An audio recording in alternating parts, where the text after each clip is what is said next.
Boom, boom, boom!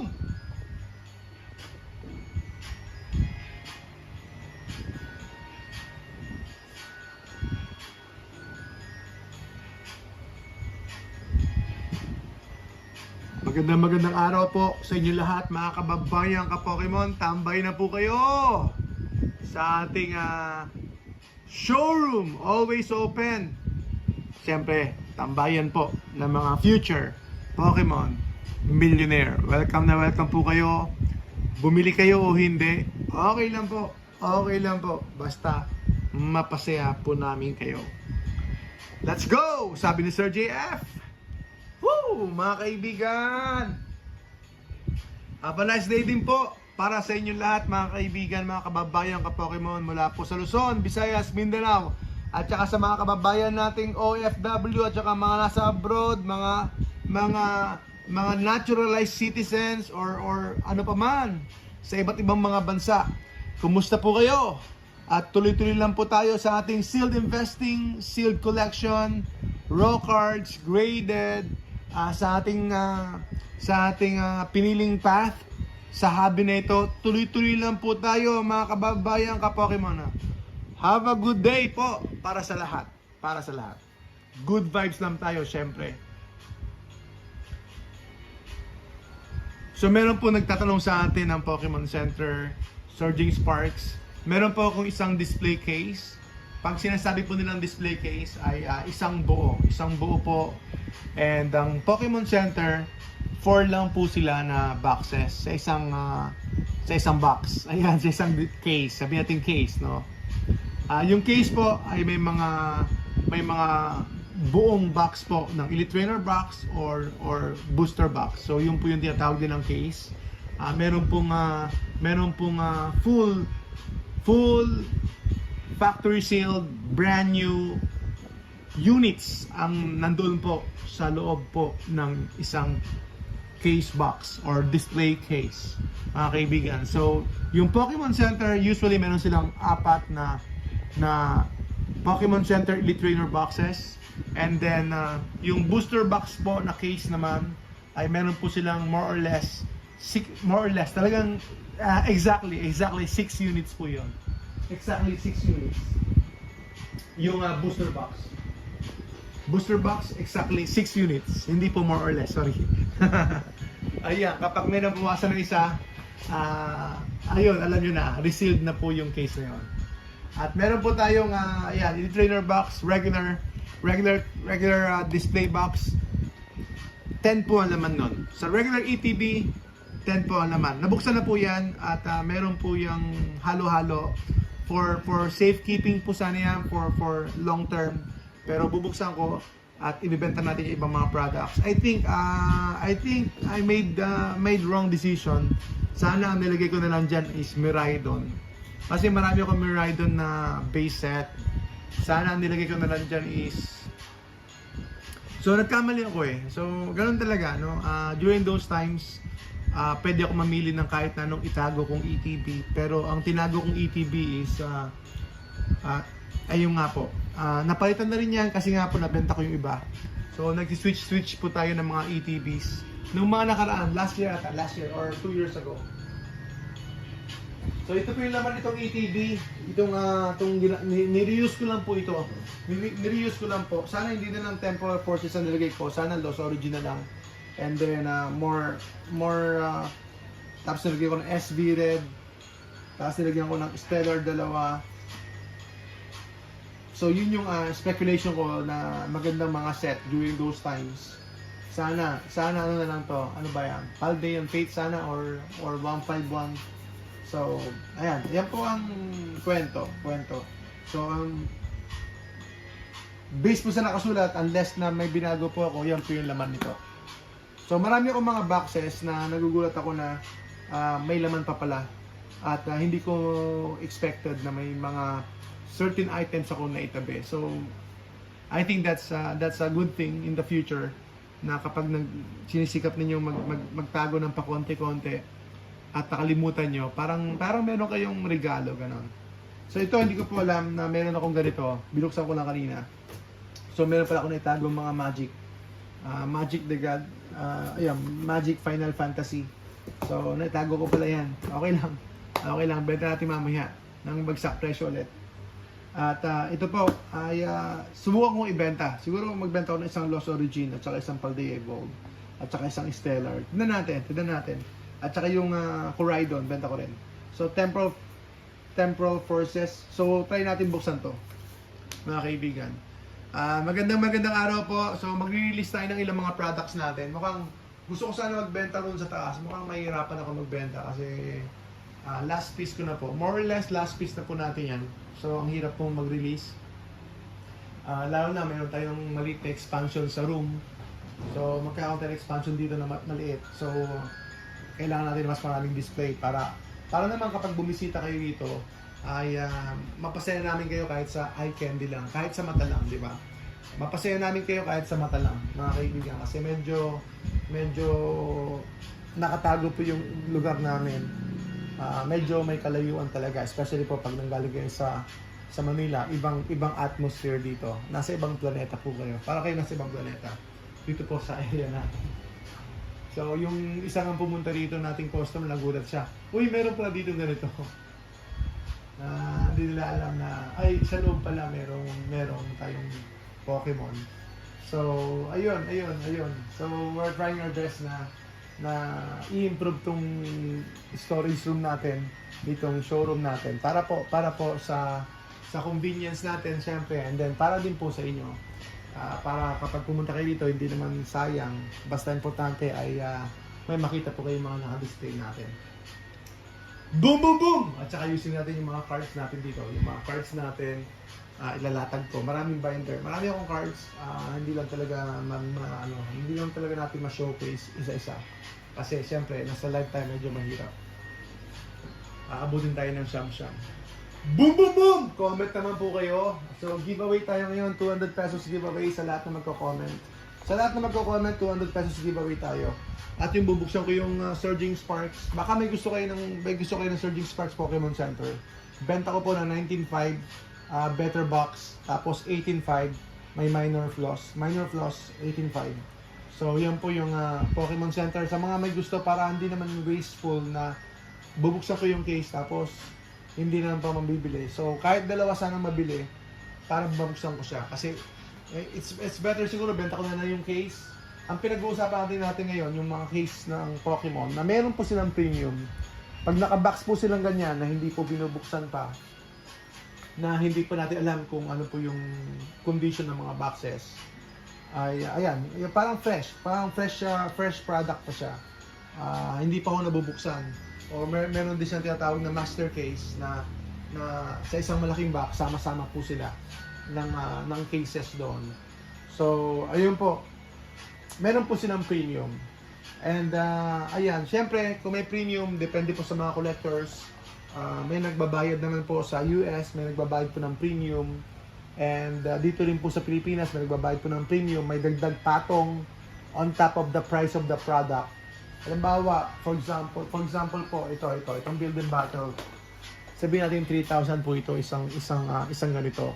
Sa isang case, display case ay meron pong 10. So, it should be 30,000. Pero ibibenta po nila ng siguro 40,000, 50,000. May premium po na 20,000. Like right now, may premium po ang Ascended Heroes Booster Bundle na ang laki ng premium niya sa display case ng Booster Bundle po ng Ascended Heroes. Nasa at least 40,000 yata. At least 40,000 po yung premium niya, yung patong, yung dagdag na presyo on top of the actual price po ng mga products or ng mga boxes po ng booster bundle. So ganito po yung itsura. Wala akong booster bundle, unfortunately wala akong mapapakita sa inyo. Pero meron akong Build and Battle dito, Temporal Forces. Kung interested po kayo, binibenta ko lang po ng 22,000. Wala pong premium. Less premium nga po. Actually, less premium yon. Pakikuha, please. Pakikuha yung Temporal Forces display, please. Yan, pakita natin. So, kung gusto niyo ng case, bibenta ko po ito. Case natin ng, ayan po, case po ng Surging Sparks po yan. Siguro, benta ko po ng, ayoko ibenta, pero bibenta ko po ng, baka 75. 75, okay na yun? Ayan, 75. Almost walang premium yan. Almost walang premium yan, pero dapat meron. Ito po yung, ganito po siguro yung size ng Ascended Heroes. Ay, malaki pa rin Ascended Heroes booster box, so nagbago. Booster bundle, sorry. So, for sure, mas malaki po yung booster bundle po ng Ascended Heroes. Pero, supposedly, ganito po yung Build and Battle. 10 boxes po ito ng Temporal Forces Build and Battle. So, binibenta ko rin po ito ng 22,000. At ang price po niyan isa, look, ano na yan, walang premium, below premium po yan. Below premium. Below per box value. So, kung ibibenta mo ito, halimbawa, itong Temporal Forces, 2.7 yan. Pwedeng 2.7 isa yan.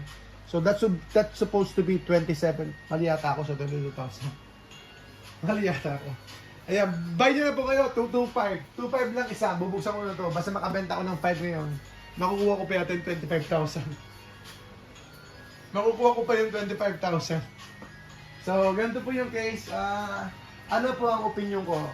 It all depends kung anong purpose niyo. It's a niche area or category po. Niche na nga yung Pokemon. Niche pa yung category na yon. If you are a display case collector, then it's gonna be very popular for them, popular for you, and you will definitely buy it. You need to buy it kasi display case collector ka, diba? Pero for me, I can afford the premium. Yeah, hindi ko kayang bilhin yung premium unless na sana nung simula pa, nung umpisa pa lang, diba? Sana. Pero ayun. So kulang sa speculative vision and point of view. So kailangan maaga po kayo. Siguro, syempre, MSRP, no questions about that. Kung MSRP, bilhin nyo kaagad. Pero yung premium na 40,000 sa Ascended Hero CTV, I'm not saying na hindi maganda. Maganda po yun. Gusto ko po yun. Pero yung premium nga po, it all depends kung ano po yung purpose niyo, kung anong klase kang collector, anong klase kang investor, kung talagang marami ka ng display case and gustong-gusto mo siya. So, it all depends. Pero the premium, personally, kung investor ka, it doesn't make sense. Kung more on investor ka, it's all about yung it's all about the numbers. The numbers does not add up. The numbers does not add up kasi it's above at least around 40,000 pesos yung patong po on top of that. So, yan po yung ating premium dito sa na pinag-uusapan natin sa mga display case. Ito, wala pang premium to eh. Wala pang premium to. Pero yung mga items po tulad ng Surging Sparks po yun, Pokemon Center. So, kung bibenta ko lang po 75 kung talagang may bibili. Pero mas maganda kung ibenta natin ng isa lang. So, minor cosmetic flow ay 18.5 and then better box 19.5 tayo. Sa mga may gusto, dahil po yan Pokemon Center, boom, boom, boom! Boom, boom, boom! Boom, boom, boom! Yes po, Sir Santi. Boom, boom, boom! Sir Arnel. Boom, boom, boom! Sir Alvin. Boom, boom, boom! Magandang hapon po. Ay, magandang tanghali po. Magandang araw po sa inyo lahat. Mga kababayan ka Pokemon. Yan po yung pinag-uusapan natin. Case, display case, at yung premium po nila. Is it worth it? It's all up to you. Personal perception and personal drive po ninyo sa inyong goal, sa inyong purpose as an investor or as a collector number one. Kasi pag collector talaga, doon po nagkakaroon ng presyo. Kasi kapag collector, kahit na medyo may premium, kahit na medyo mahal, kung you need that para mabuo po yung collection mo, for example sa ETB, di ba? Kahit na medyo mahal po yung ETB, if nakita mo yung ETB na yun, you'll buy it.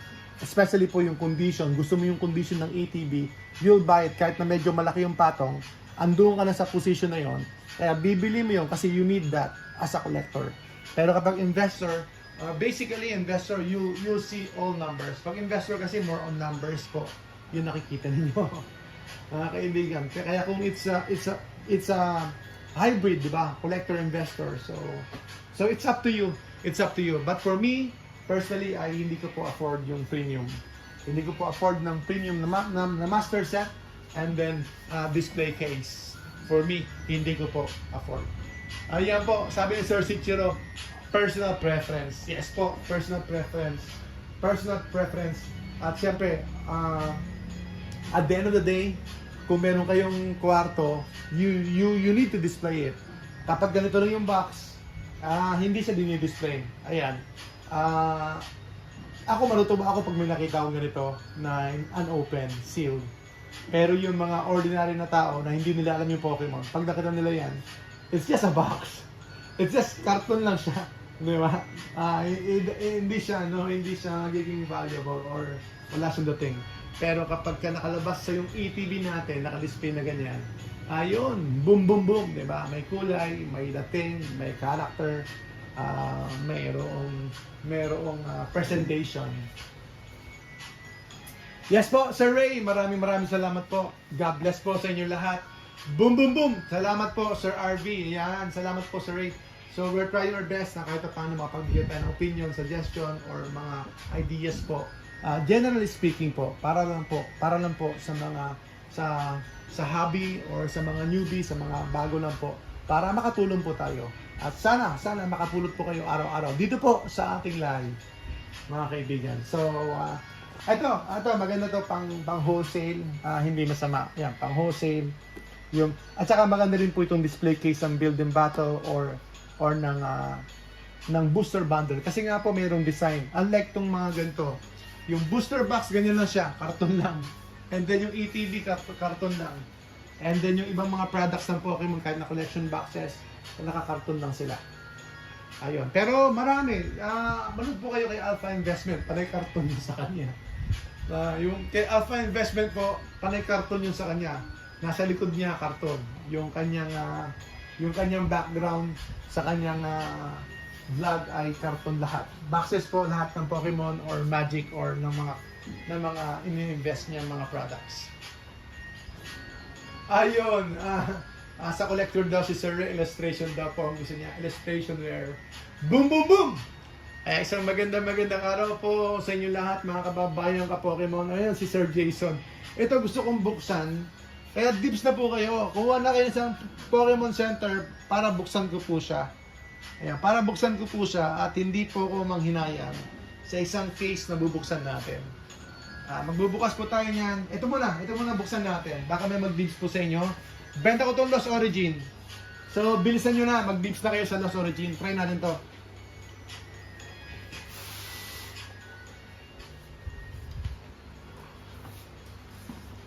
So, bago yung Lost Origin, baka merong may gusto Terrapagos. Benta ko po itong Terrapagos. 16,000 na lang. 17 po ito. Nung isang araw, 16 na lang. Para mabilisan tayo. 16 po tayo. Terrapagos, 16. Yes po, Sir Sichiro. Yan, ganda ng advice, sir. Ayan, it's a journey. Yes po. Sa journey talaga, no? Babalikan natin yung pinagalingan natin kung saan tayo nagsimula. Basta tuloy-tuloy lang tayo, tsaga-tsaga lang. So, walang sukuan.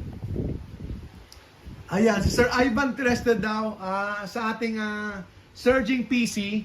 70, parang makamura yata ng benta ko. Tama ba yun? 75? 75, kaya tanong ko yan ako eh. 75 po. 75 tayo. So, halos walang premium yon. Walang premium po yon. 4 po siya. 4, so, tignan natin kung ano nangyari. Ano nangyari? So, sa mga may gusto, ayan, meron tayong Lost Origin. Sana may Lost Origin pa ako. Ayun, tama nga. Ayun. So, sana ganito, no? Totoo. Pero usually, pare-pareho yun. Hindi po ganito yan. Hindi po iba-iba dapat na ETBs yan. Dapat pare-pareho lang po yan sa sealed ETBs or display case ng ETBs. Dapat pare-pareho po yan. Ito lang po ay ginamit ko lang, nireuse ko lang. Tapos, for long term sana, pang 3 years, 5 years, pero unfortunately, hindi makatagal. So, dito natin,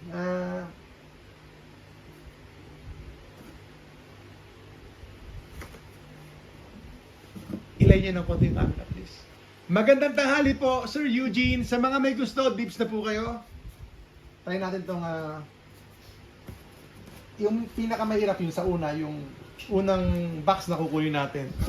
So, ayan, lagyan na natin sa to. Okay na po, okay po. Maganda po yung condition.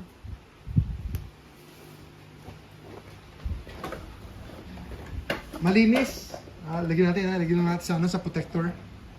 Hello po. Sa mga may gusto, willing to sell po ako ng isa-isa lang.